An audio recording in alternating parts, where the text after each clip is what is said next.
Motor sudah di-upgrade secara keseluruhan, mulai dari handling yaitu brake system, suspensi system, dan tentunya juga udah upgrade di sisi power. Ini sebuah investasi. Dari sini kita harus melakukan yang namanya maintenance ataupun perawatan di motor kita. Yuk kita rawat atau maintain motor kita biar selalu dalam keadaan top.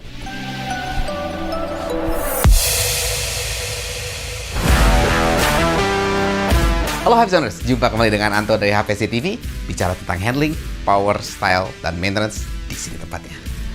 Seperti yang tadi udah saya bicarakan di depan, bahwa motor yang sudah di-upgrade itu tetap harus melakukan perawatan ataupun yang disebut dengan maintenance.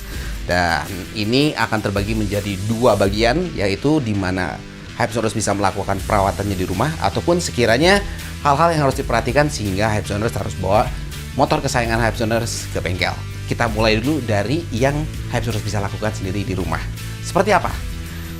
Pertama, fungsional kelistrikan motor, karena ini sangat membantu kita dan orang-orang sekeliling kita. Seperti apa?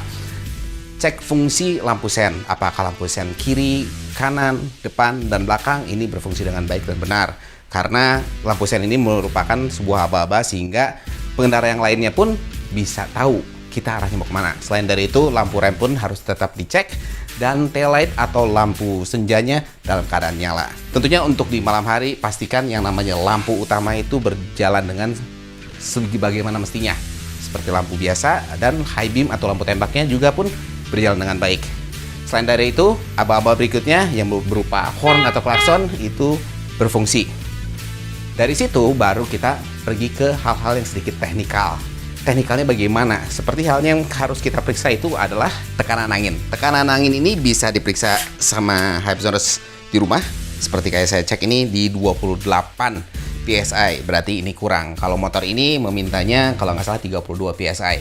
Bisa dilakukan di rumah sehingga Hypezoners tahu kondisi tekanan ban, ataupun dibawa misalnya ke SPBU terdekat di mana mereka ada alat untuk ukur dan untuk mengisi juga. Selain dari itu, kondisi ban juga harus menjadi sebuah perhatian. Kalau Hypezoners bisa lihat, ini bannya sudah habis nih. Karena ban sudah habis nih, jelas ini akan membuat handling sangat licin. Tapi bagaimana kita tahunya sampai mana sih batas yang namanya penggunaan ban? Kita lihat di bagian depan. Di ban itu banyak marking atau tanda-tanda. Seperti halnya kalau misalnya Hypezoners bisa lihat di sini ada sebuah tulisan yang tulisannya adalah TWI. TWI ini adalah sebuah singkatan dari Tread Wear Index. Jadi di mana menjadi sebuah indikator di mana ban itu sudah habis. Pertama kita bisa lihat ini biasanya kalau udah tersentuh TWI-nya, biasanya beberapa ban itu berbeda-beda.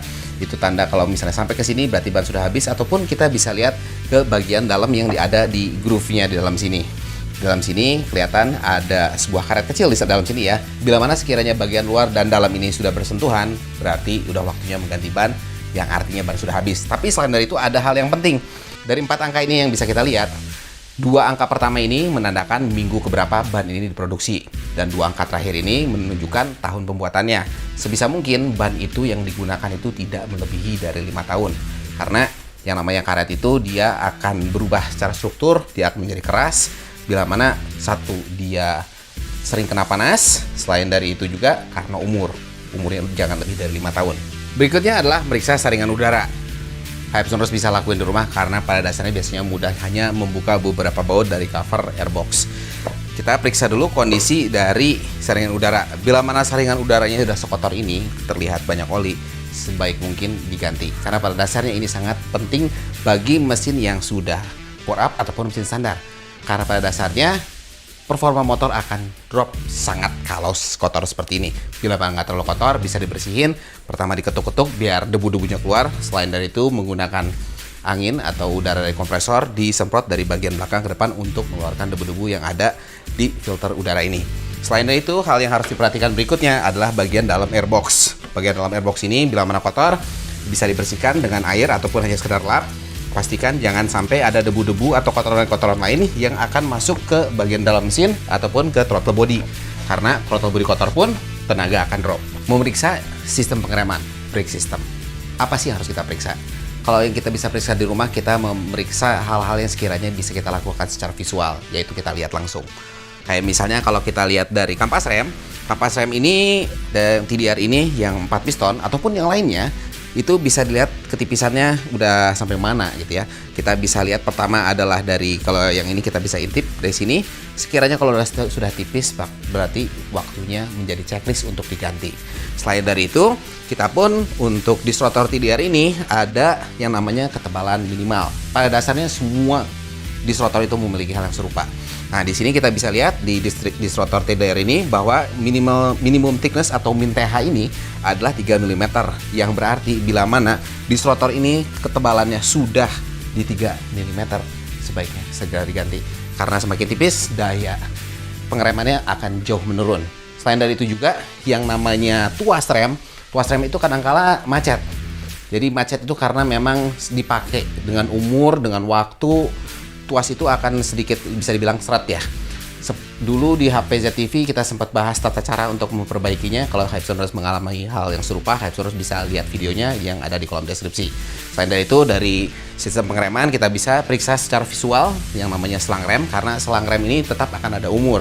Ataupun sekiranya terjadi gesekan antara body parts dengan selang rem ini, akan terjadi sebuah cacat ya. Nah, bila mana cacat ini ada kemungkinan besar dia akan bocor sehingga bisa menjadi gagal pengereman. Selain dari itu, cari juga untuk retakan-retakan lainnya. Dan yang lebih penting juga yang sebenarnya harus dilakukan secara interval tertentu adalah minyak rem. Di mana minyak rem ini harus di-bleeding atau diganti per 10.000 km atau per 1 tahun sekali. Kenapa? Biar pengereman kita tetap optimal dan tetap pakem, nggak ada cerita gagal rem. Berikutnya adalah perawatan terhadap suspensi. Yang paling mudah itu adalah merawat suspensi belakang dibanding yang depan. Karena yang depan itu ada beberapa hal yang harus dilakukan seperti penggantian oli. Nah, untuk yang belakang sebisa mungkin kita menjaga kondisi shockbreaker sebersih mungkin. Kalau misalnya kita lihat di sini ada yang satu terpasang dan terbongkar. Kenapa? Kalau sekiranya Hypesonaurus di motornya seperti di X-Max ini mudah untuk membongkar shockbreakernya, tidak ada salah bila mana kita buka dan kita cuci di luar terpisah. Tapi bila mana sekiranya motor Hypesonaurus yang sekiranya sulit untuk mengakses shockbreakernya, Hypesonaurus bisa melakukan satu visual check di bagian as ini. Karena as ini adalah as utama, jangan sampai terlihat ada oli. Karena bila mana as ini kotor, seal di dalamnya itu akan mudah rusak. Jadi sebisa mungkin kita jaga kebersihan dari bagian asnya dan shockbreaker secara keseluruhan. Khususnya di YSS itu ada shockbreaker tentunya yang adjustable, bukan hanya di bagian preload, namun ada rebound. Jangan sampai bagian rebound ini kotor. Ini juga nanti karena bisa terjadi kebocoran oli dari setelan-setelan ini.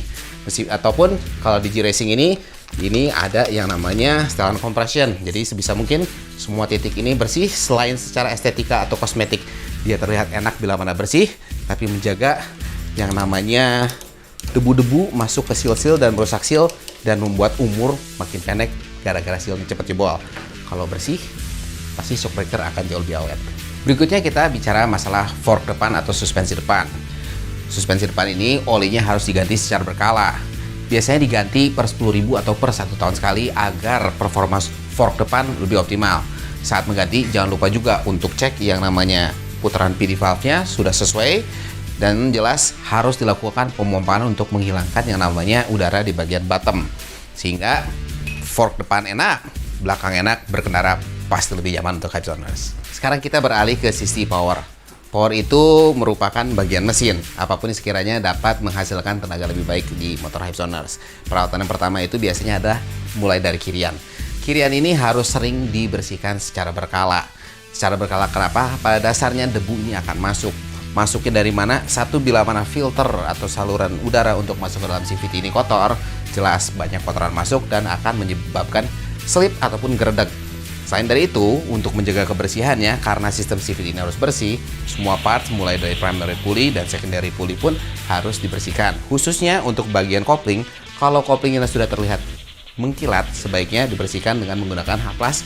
Jangan terlalu kasar, yang sedang-sedang saja, sehingga permukaannya akan menjadi kasar kembali.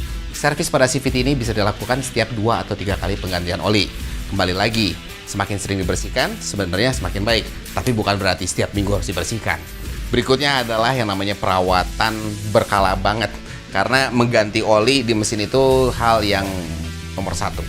Jadi kalau untuk motor-motor yang sudah bore up ataupun mesinnya sudah di-upgrade, disarankan untuk mengganti oli per 1.500 km. Namun misalnya mesin Hypersoners itu masih standar, itu bisa up to 2000 km. Selain dari itu, pastikan bila mana motor Hypersoners ini menggunakan filter, dilakukan penggantian oil filter setiap 2 kali penggantian olinya. Pastikan saat mengganti oli menggunakan oli yang sesuai spesifikasi motor. Jangan sampai oli yang digunakan itu di luar spek, terlalu encer ataupun terlalu kental.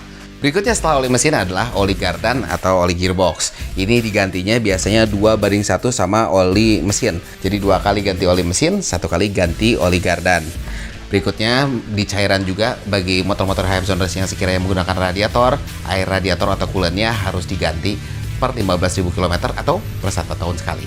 Selain dari itu, di motor-motor injeksi kita harus melakukan perawatan yang namanya throttle body. Throttle body ini kita bongkar lalu kita bersihkan. Selain dari itu, untuk motor-motor yang sekiranya masih menggunakan valve adjuster, lakukan yang namanya penyetelan valve clearance atau celah klep agar motor selalu in tune. Karena bila mana celah klep ini berubah, walhasil tenaga pun akan berubah. Jadi intinya salah satunya adalah melakukan pembersihan dari parts-parts suspensi dan lain-lainnya agar motor Hypersoners selalu dalam keadaan optimal. Selain dari itu, bila Hypersoners mau lihat detail-detail produk-produk yang sekiranya terpasang di motor ini dan dibahas pada video ini, Hypersoners bisa mampir langsung ke www.onetipstore.com. Atau tertarik untuk beli parts-partsnya, Hypersoners bisa langsung main ke kolom deskripsi, di situ ada link untuk e-commerce-nya. Selain dari itu, kalau Hypersoners sekiranya mau barangnya langsung dipasang-pasangin ke motor Hypersoners, Hypersoners bisa mengunjungi HPZ yang di dekat Hypersoners. Ada di Jakarta, Surabaya, Lombok, Bali, dan ada juga di Yogyakarta. Oke, kalau ada pertanyaan lagi, Hypersoners juga bisa langsung bertanya di 0813 1970 2000. Jangan lupa like dan subscribe. Tonton video kami selanjutnya. Bye-bye.